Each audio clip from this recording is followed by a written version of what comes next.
As Mark said, I'm Bourassa. I'm the Director of Transportation Planning here at MAPC. And over the past several years, MAPC has made it a priority to improve the environment for cycling in Greater Boston with the goal of making a more healthy and livable region where people have more options to get around.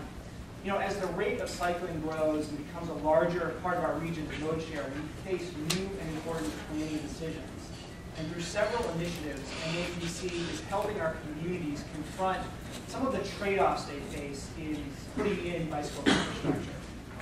As Commissioner Tinlin mentioned, the Hubway bicycle sharing system has been a huge success and something MAPC helped plan for along with the other municipalities, the MBTA, and Municipal.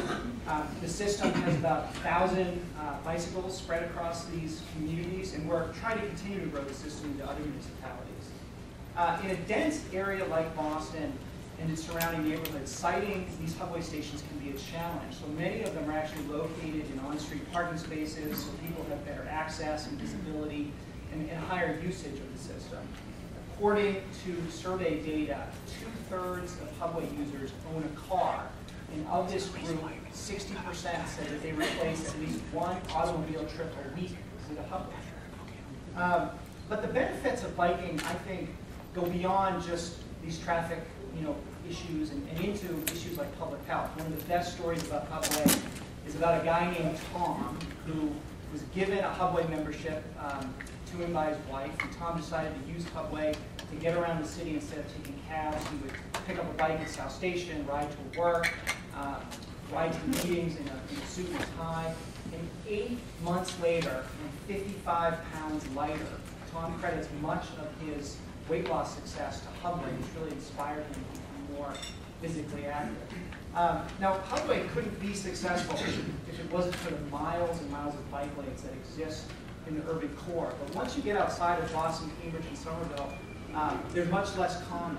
So we've recently been working with a number of our suburban towns to identify priority bike lane segments that connect to town centers, to commuter rail stations, and to schools.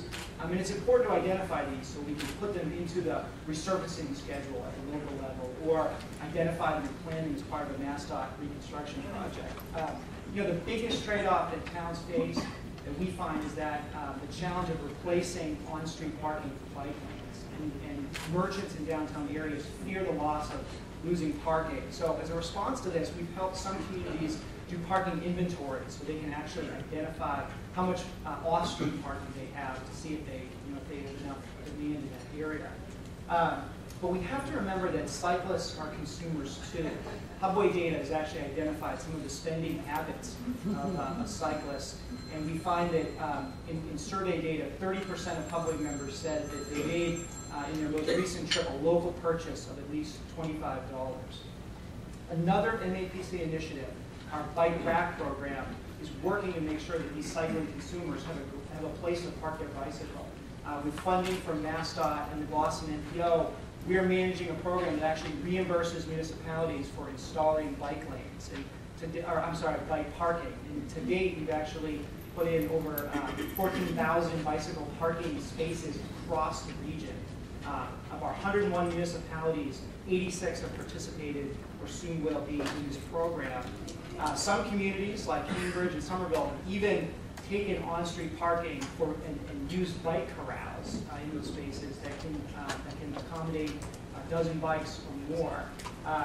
And in Lexington, this is one of my favorite stories, a local cafe and bike shop called the Ride Studio Cafe actually worked with the economic development director in town to put a bike corral right in front of their business. And the store manager told me that at first some of the other merchants were concerned, even though there was two parking spaces. But as they saw the corrals fill up every day with bicycles, it made economic sense to them that this space that could previously accommodate 2 or 3 customers can now accommodate 20 or more. So I think some of the challenges as cycling grows and the need for putting in bike infrastructure becomes greater is that we essentially face some trade-offs, and we have to understand that ultimately a trade-off is about replacing one aspect of value in favor of something else of value. And I think we need to identify for folks at the local level what is that value of sacrificing some space for automobiles in favor of cars. So thank you. Good morning, my name is Heidi Anderson, and I am the Manager of Municipal Procurement Services at MAPC. Some of you may know me, some of you may not, but I'd like to introduce you this morning to my body of work and projects that I like to call the MAPC store, which is your gateway to premium procurement services. We make local service calls. Call us now to set up an appointment.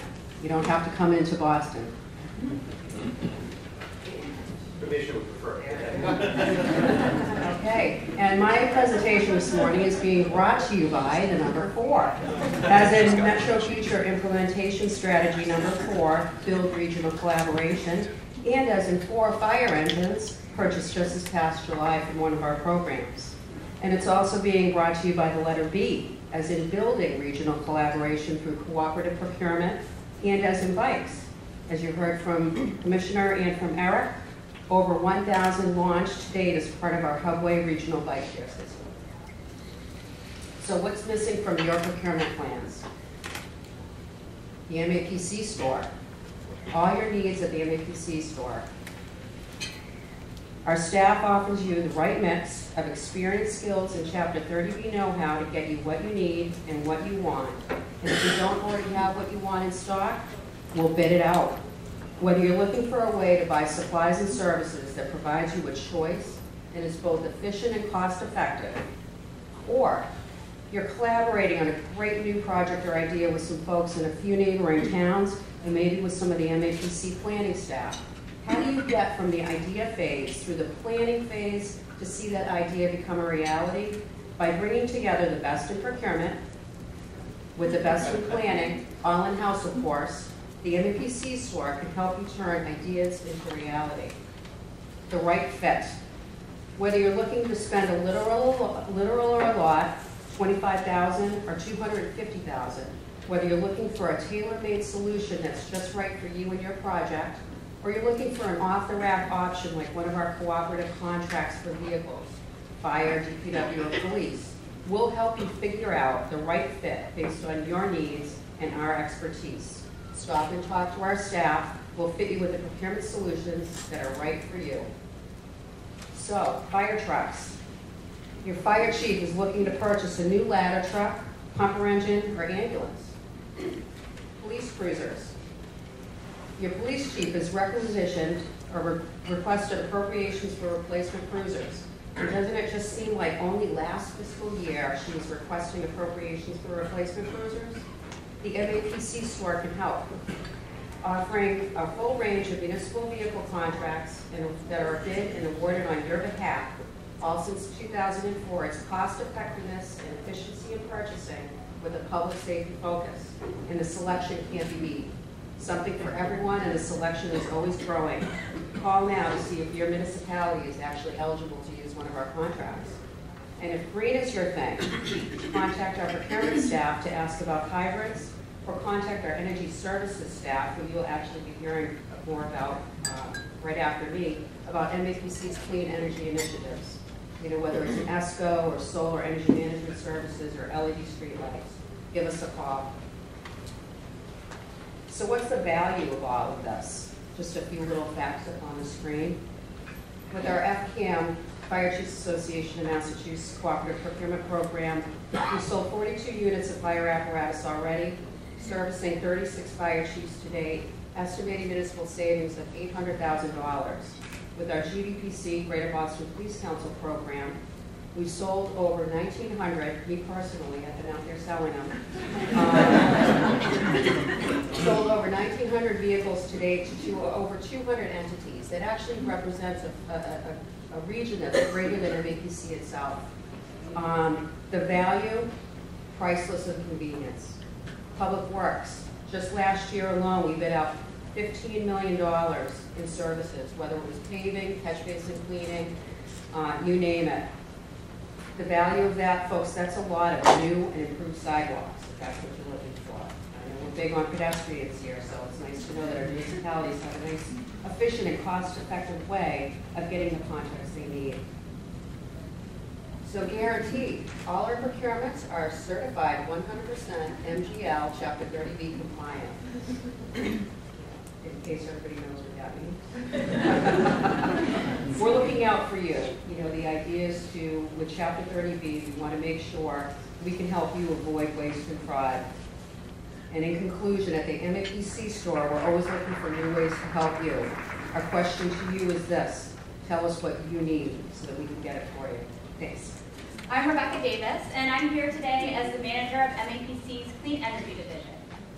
So 3 or 4 years ago, we came before you, our council, and did a strategic planning process where we heard from you that one of the areas you wanted us to focus was on helping communities enter the clean and green energy era.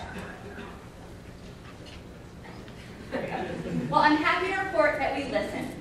We've gone from what really started as a memo in Mark's inbox to a full division staffed with soon-to-be 3 fabulous staff members and technical assistance projects ongoing in close to 50% of MAPC's communities.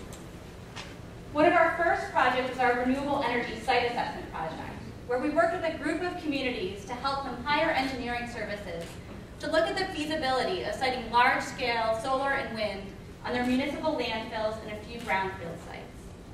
And what we learned was that these projects were about more than just helping communities procure services or buy products together. They're about bringing together a regional network of individuals, both volunteers and municipal staff, who are committed to making clean energy projects a reality for their communities. We've now moved on to our regional solar project, where we're helping a large group of communities procure solar installation services for both their landfills and rooftops. And just 2 weeks ago, I sat in a pre-bid conference with 50 developers, all eager to compete for our bid, ensuring that our communities will get competitive prices and technical assistance to work through what can sometimes be a very complicated market.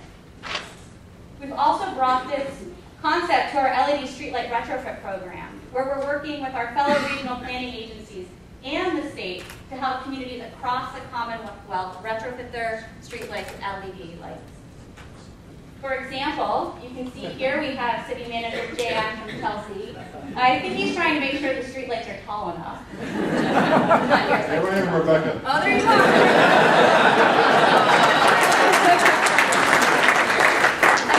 We worked with Chelsea and helped them buy streetlights from Boston. This saved them $250,000 in their purchase price, and they're now saving $80,000 a year in energy savings. One of our most successful projects has been our regional ESCO project. ESCO stands for Energy Service Company.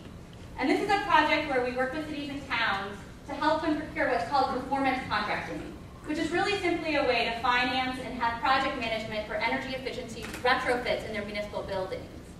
Here we have one of my favorite mayors, the former mayor of Revere, Mayor Versino, standing with Hal from Amoresco. We worked on a federal grant with Revere that helped them put together a $10.3 million performance contract with $685,000 in annual savings.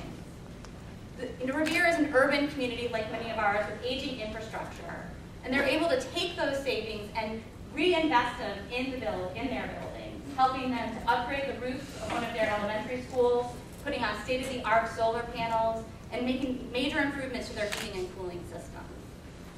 But not only will this project provide significant savings to our communities, but it has a real environmental benefit.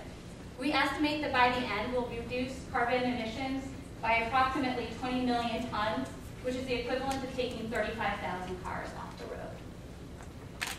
So we also wanted to think about how can we challenge ourselves and think deeper, move beyond municipal buildings, and help cities and towns think about their residents and businesses.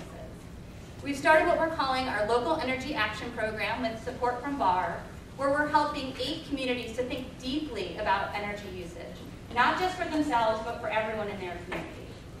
We started with a planning process where we looked at the baseline of their energy usage in all of their sectors and helped them come up with strategies and projects to really reduce energy across all sectors. For example, you see here we're working with the Stoughton Chamber of Commerce. They're our local business owners standing on the roof of IKEA here learning about their solar panels and green roofs. And we're working with the Stoughton Chamber, bringing together local business owners, representatives of utilities, and energy efficiency vendors to help their businesses and residents take advantage of the great utility programs that already exist.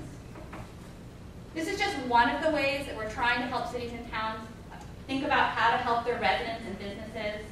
And our challenge moving forward will be to take our best practices from the work that we're doing as well as what we're going to learn from all of the wonderful work that I know that communities around these tables are working on, and figure out how can we help more cities and towns help their residents and businesses really achieve true energy savings and embrace renewable energy technology. And I look forward to working with all of you as we move forward in the years ahead to implement this challenge. Good morning, everyone. My name is Emily Torres-Cullinane, and I'm one of the community liaisons at MAPC. So today, I actually wanted to tell you a bit of a secret, but Mark let it out of the bag at the beginning. MAPC, everyone at MAPC is very passionate about the work that they do. We think planning is personal, and we enjoy it. We have fun with it. At MAPC, we serve the people that live and work and raise families in the metropolitan Boston region. That is why it is so important that we reach as many people as possible and include them in the planning process. About 5 years ago, we adopted a more inclusive public participation process for the making of Metro Future, our regional plan. We laid the ground for engaging the public, and now we are moving beyond having public meetings and engaging people as passionate as we are, as you can see. We are trying to reach out to Metro Future plan builders and transition them into plan implementers. Now you may ask, why are we so focused on outreach and engagement? Well, it makes a difference. Plans are nothing without people to push them, right? If someone's involved in a plan, they're going to want to see it happen. Now, how is MAPC doing this? Well, I'll share a couple of ways with you. We're making new and diverse partners. In this picture, this is a project that we did in Quincy. We not only have city officials, but we also have the Asian Community Development Corporation. We have some professors from Emerson and some local high school students working on a project called Community Planet. Every summer, we have a Shannon basketball tournament, and this year it was in Somerville. We gathered people from the Metro Mayor's Coalition, and youth and police officers got to get together before the summer was over. We also gathered perspectives from many different people. This summer, we gave teenagers from Somerville, Everett, and Cambridge cameras, and they took pictures of the environment around them to help with our planning processes. Now, how many of you, by a raise of hands, have ever been to our Metro Future Walk and Talk event? That's fantastic. So you know how fun and what a learning experience it is. And for the rest of you, you should definitely take advantage of them. I'm just going to show you a couple that we've done in the past. This is in Drumlin Farms. We had some people gather, and we were talking about the agriculture work that's happening in this area. Now here, people actually shared ideas and helped others create their own community gardens and farms. On the other side of the region, we were at Neponset, riding our bikes on the bike trail. We had so much fun, and we also got to see how frustrating it is when a bike trail isn't finished. The tour was actually given by advocates, and after the tour, they told us how we could get involved and make that bike trail happen. We also go outside. We leave the office. We go to festivals, and we go to farmers markets. We go to where people are. This is a picture of Martin at our Brazilian Independence Festival. He was speaking Portuguese to people and handing out brochures on his campaign. Now, if you're going to go outside, the one thing that you want to make sure to do is check for the weather. This poor soul is myself. We were in Everett at a farmer's market, and what we thought was going to be some rain turned into a bit of a tornado. But luckily, no one was hurt, and actually, we ended up building relationships that day. As you can see, Joan is bonding here with some people in Everett. This is one of our planners. She walked around the farmer's market with a shirt that says, "Talk to me about Everett." We also like to be creative, welcoming, and have some fun. This is at an iLead training where we had some people do some role playing, and one person got to be the community, the developer, and the planner, and try to fix the planning situation on their own. The other thing is we like to collect information in different ways, and I think you might have seen these before, but we use clickers, and we try to do interpretation and translation at our meetings. So if you ever need to borrow any of these things, we have them for you as a resource. Every year, we also have an open house. We don't just go to people, but we open our doors, and we try to tell people about all the different projects that are going on at MAPC. So make sure to come in January. We have raffles, music, and children are welcome too. So as a quick recap, we're partnering with passionate people. We're meeting people where they are, and we're also trying to be creative, welcoming, and we're having fun doing it. So I'm going to leave you with one last thought, one last challenging question.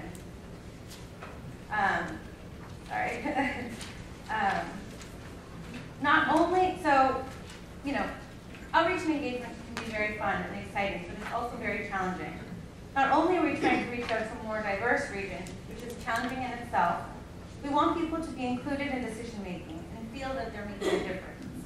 So the question that I leave with you is how can we not only engage people, but transition them to be advocates as well?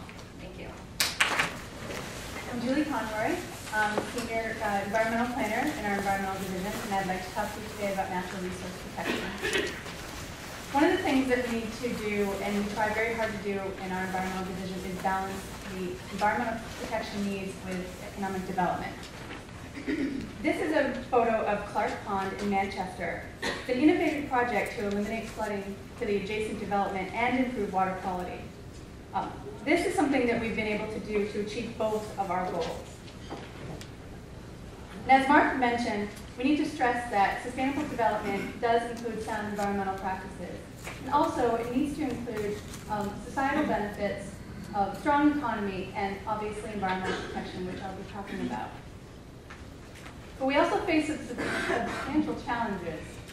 As you can see here, this amount of flooding could occur in any of our communities, and has, due to failing infrastructure.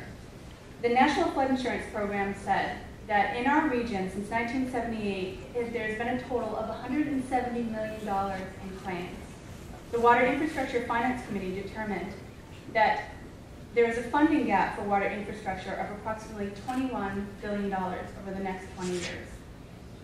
Also, one of the things that we work with our municipalities on is just looking at our local codes and regulations to determine, can we make some real significant changes that it will be critical to making these important changes.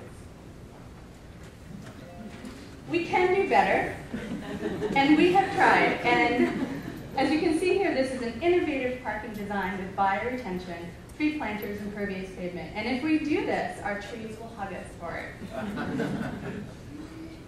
We could go this far. I don't know, how does everybody feel about this? But maybe a little too much. But we can have it all. We can do it. And this is an example in Southfield, a three-town enormous project with multiple benefits in Weymouth, Rockland, and Abington, Mass. This was the reuse of a former naval air station. And as you can see, it includes all of the benefits that we talk about, from economic development with the inclusion of a corporate center and a village square with retail and commercial. It also includes over 1,000 acres of natural areas preserved out of 13,000 acre development site. And one of the things that I was really interested in and proud that we were a part of was that there was a large water reuse portion of this project for irrigation. So a really innovative portion of that project on a very large site. Also, one of the things that we're working very hard on, and most of you in the room probably are familiar with this, are priority development and priority preservation mapping. One of the critical elements of this is that we're doing this across municipal boundaries. Obviously, the environment and economy cross those boundaries. So this is something that we started in the 495 area through the 495 Compact Development Plan, and we are continuing to do so in other portions of our region, starting with the North Shore area and the South Shore we've already completed. And this is something that we're starting to dabble in. As Emily had mentioned, we had a tour of Drumlin Farm in Lincoln, and this was sort of the kickoff to one of our new projects in the Magic sub-region for preserving and protecting agriculture. This is actually a picture of my son. He was very, very happy to be able to come with me on this site. And one of the things that we started to talk about was just getting some new and innovative ideas regarding best management practices for agricultural preservation, including succession farming issues, trying to bring in new farmers to farms that might be eligible for development, so keeping those in use. And also, we have been working on low impact development techniques for many years, starting way back with our low impact development toolkit, which you may all be familiar with. We also worked with the state on their smart growth and smart energy toolkit. And so we continue that work, and one of the things that we're starting to look at is trying to find some pilot projects and working with partners such as the Mass Department of Conservation and Recreation on new and innovative ways. This is a porous pavement installation in Ipswich, which we're really happy to find, considering that there's a lot of water recharge issues in that watershed. And then we also are looking for models outside of the state in urban areas, as shown here. This is a C Street project in Portland, Oregon, that is retrofitting and using a number of different low-impact development techniques in one area. And we hope to do that with our work on urban green infrastructure. It looks a little complicated, don't look too close. Really all we're trying to say is that water conservation is a critical thing that we're still working on very hard with our partners, particularly MWRA and some of our municipal partners that have their own water supply. Essentially, this is just showing that reduction in summer water use is essential. It decreases water demand, and it's a real significant factor in our work. And all of the tools that I've talked about create resilient communities. And we're just starting to work on a regional climate change adaptation strategy, which is going to be really important that we engage all of our communities on this. A lot of the tools that I've started to talk about here, and there'll be many more that we'll work with you on, are ones that are already in place that just with a little bit of tailoring can really include some climate change adaptation strategies. And this is just showing that we have some work to do because there'll be some significant changes in our climate over the next several years. But it's not all bad news. We have to be positive about this. Think about new and innovative ways, and think about some of the good things that could come out of this, as the sharks have here. So here's my $1 billion question to you. I want to leave you with this. How can your communities think outside the box to create mutual benefits for society, the environment, and economic development? And I look forward to working with you and talking with you further on all this. Thank you. Well, it seems that you can't pick up a newspaper or turn on the radio or turn on the television these days without hearing jobs, jobs, jobs. Everyone wants to talk about jobs. A lot of people thinking about how can we get more people back to work. Well, my name's Tim Reardon. I'm the manager of planning research at the Metropolitan Area Planning Council. And when I get to work in the morning and I look at the screen and see the rows of idle zeros and ones stretching across my computer, I think about how can we be putting data to work? And so that's what I want to talk to you about today, a few ways that MAPC is doing that. And one way of thinking about how we put data to work is that there's some parallels with the actual employment market and the labor market. So we'll talk about some of these concepts. The first is that of a labor surplus. That happens when there's more workers than there are jobs. People don't have enough work. When employers are advertising a job, they get too many applicants to really deal with. And there's a parallel to that. It's a data surplus, when there's more numbers than are needed. So let's say you have a community development director in a small town who's looking to do a grant application, and the application requires her to report on what her unemployment rate has been over the last 4 years. Well, she thinks, I'll go to the census. I'll type in labor force, Metro Boston, here are the results. Let's see, here's the first 50 of 1,737 tables and other products. This is a data surplus. It's kind of like when you post a position and get 175 applicants. So just as someone who does that is going to look for a staffing firm to help them weed through those applicants and find the ones that are best for the position, that's what we do with the Metro Boston Data Common, matching data to users' needs. Within 2 clicks, that community development director can go to our community snapshots and have a chart and a table of her town's unemployment rate from 2006 to 2011. So we put that data to work. It's not sitting idly on a server somewhere. The data unemployment rate is down because that data is working. The next concept is the skills mismatch. That's when there's the lack of workers with necessary training. If you have carpenters and steel workers and plumbers and electricians, that's great, but you're never going to build a skyscraper unless you have some engineers too. And so you've got to find those engineers or make them somehow.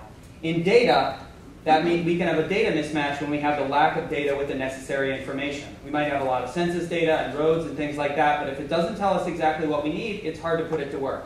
One example of that is some work that we've done recently with our colleagues at the Walk Boston with funding from the Barr Foundation, looking at safe routes to school, opportunities to shift kids from getting driven to school to walking, where they'll get more exercise, they can reduce traffic and improve air quality. But not every kid can walk to school. We know that.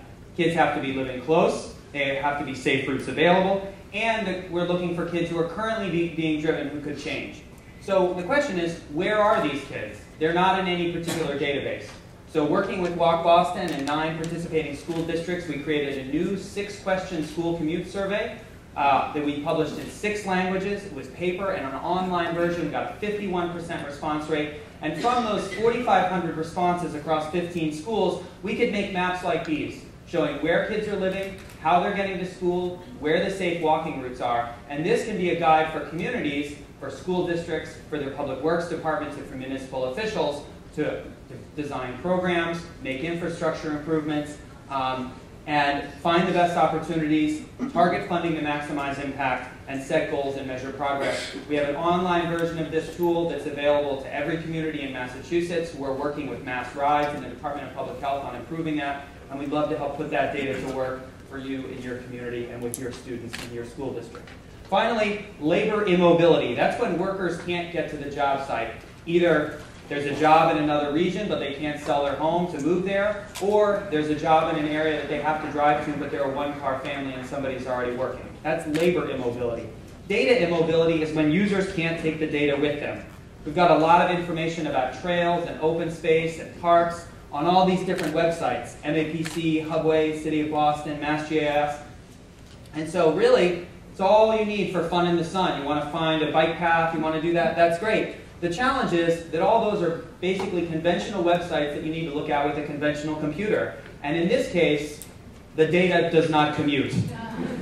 You can't take it with you when you're going out for a trip in the sun. So what we want to do is deliver data where and when it's needed. And so we've been working with Boston Park Advocates on a new website called, or on a new mobile application called Boston Green, where you can enter your neighborhood, make a tour. This one is actually familiar to my kids. It's actually a tour of all the playgrounds in Jamaica Plain. I've done it many times.